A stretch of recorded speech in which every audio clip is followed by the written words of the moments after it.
Hey everyone, I have handpicked some really amazing idioms for you. Now in English, when you are speaking and if you want to sound like a native English speaker, the use of idioms is a must. Believe me, it makes your language sound so amazing. It gives you this sort of fluency. And therefore, I have handpicked these idioms for you. And let's see what these 10 English idioms are, because you should know them. Okay, the first idiom is, it's the best thing since sliced bread. Now, I'm not sure if you know the origin of this idiom, but this idiom came from a history of making bread. So, how was bread really invented? Many years ago, bread never came in these slices. Bread came as a whole lump. It was like a huge lump, and people would cut it at home. But what happened later on?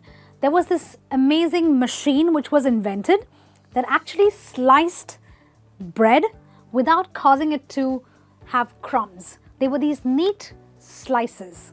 So, what does this have to do with the idiom? You're probably thinking, right? The idiom means that something that is really good. So we're talking about an invention which has been the best. There is no other invention for making sliced bread which has been as good as cutting slices in a neat way without having crumbs. And that is why when something is really good, we simply say it's the best thing since sliced bread. So I could say our app, we've launched an app, it will be the best thing. It's a big hit. Why? Because it's the best thing since sliced bread, which means that it is really good. Try it out. Okay, the other expression that we must all use is taking it with a pinch of salt.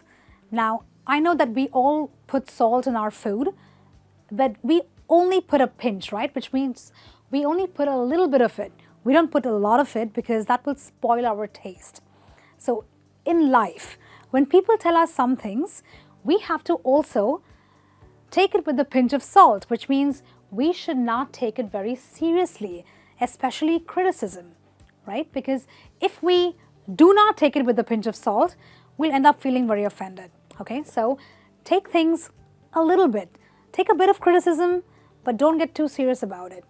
So we could say something like, Ria's reputation is such that whatever she says, everyone just takes it with a pinch of salt. So maybe Ria is a person who is habitually rude. She's always saying bad things to people. She's criticizing people all the time. But we know she's like that, so we don't take her seriously. We take everything that she says with a pinch of salt, which we must all do. You could also use an expression like, come rain or shine. Now, this is a very nice expression because it talks about motivation. The sun refers to the good times, the rain refers to the not so great times, but it basically means that no matter what happens, in other words, when you are motivating yourself, you want to use this phrase by saying, no matter what happens, come rain or shine, I will pass the entrance exam. Or you could say, I will pass the entrance exam, come rain or shine, which means no matter how good or how bad the condition, no matter what happens, I'm going to make it. Another very interesting idiom is go down in flames. Okay? Have you seen a building that gets destroyed in a fire? What happens to it? It goes down in flames, which basically means that we're talking about something which has failed spectacularly, which has failed altogether. Okay? So you could say something like, all our work on the project is just gone down in flames. It has failed spectacularly, not worked out. Okay, another really good native English idiom would be spill the beans. Now, as you can see, we have a bowl with a lot of beans. I hope it does not get spilled. I hope the beans don't spill out of the bowl. But are we talking about literal beans? No, we're not. We're talking about giving away a secret. So when someone is spilling the beans, it basically means that someone is telling a secret that they are not supposed to be saying. Okay, so in a sentence I could say, hey, this stays between you and me. I want you to not spill the beans. Okay, or I don't want you to spill the beans, come rain or shine. If you remember, we did this expression already. Basically, it means that whether things are good or bad, make sure that you do not spill the beans, that you not give away a secret that I've just told you. You could also use a nice idiom called wind someone up.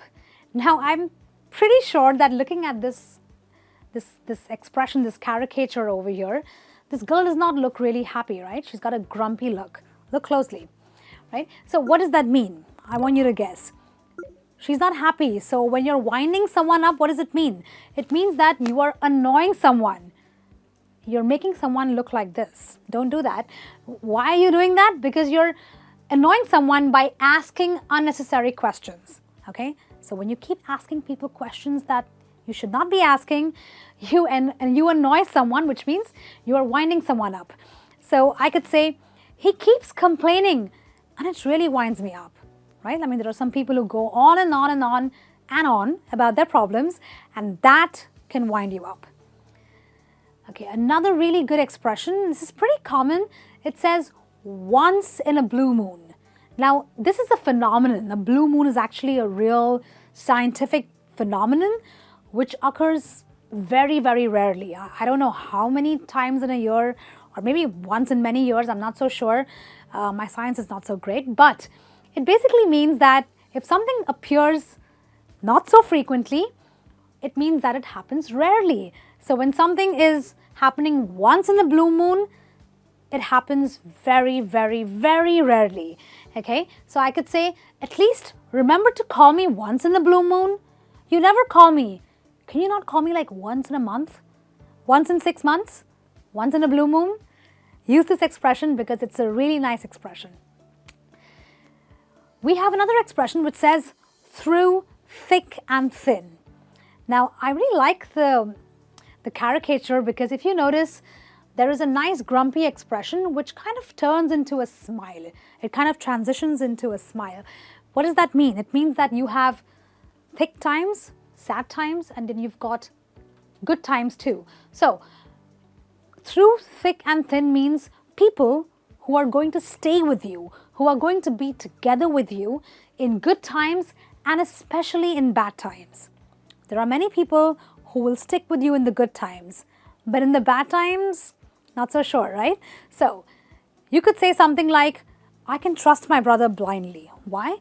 Because after all we've been through, thick and thin, right? Because like maybe he's one person who's been with me in my bad times and my good times. So we've been together through thick and thin. Sit on the fence. Now, can you see this guy here? Does he look comfortable? It looks like he's kind of making up his mind about something. He's not very, very happy, right? So when you are in a place where when you've not made a decision about something, when you are indecisive, when you can't come up with the right thing to do, to go forward, you kind of look like this. So sitting on the fence means you are at a point in time when you cannot make a decision about something. So you will say something like, Sam is sitting on the fence about getting married to Ria, which means he's kind of uncomfortable. He wants to say yes, but he's not so sure. He's got to make a decision. So he is pretty indecisive. Or we have a nice expression here which says, the ball's in your court. Okay? For those who play tennis or any other game which involves having a ball that we pass around, you will know that one team has to make their move and then the other team has to also make a counter move. So this expression basically means now it's up to you to make the next move. I've made my move. I've done what I am supposed to be doing. Now you go ahead and do what you must do. In an expression, in a sentence you could say, the boss has asked him to apologize to the client. Now, the ball's in his court. So we've done what we had to do. Let's see what the client does now. Okay? All right, then, these are some really interesting expressions that I think you must use. And like I said, if you use idioms, your English will sound like a native English speaker talking, and that's the best way to have fun with the language. Okay? So keep learning, and why don't you put your comments and tell me, how would you use these idioms in a sentence of your own? Put those comments below, and I'll tell you if you are right or wrong. I'll see you back with some more lessons. Until then, keep practicing, keep learning. Have a nice day. Bye.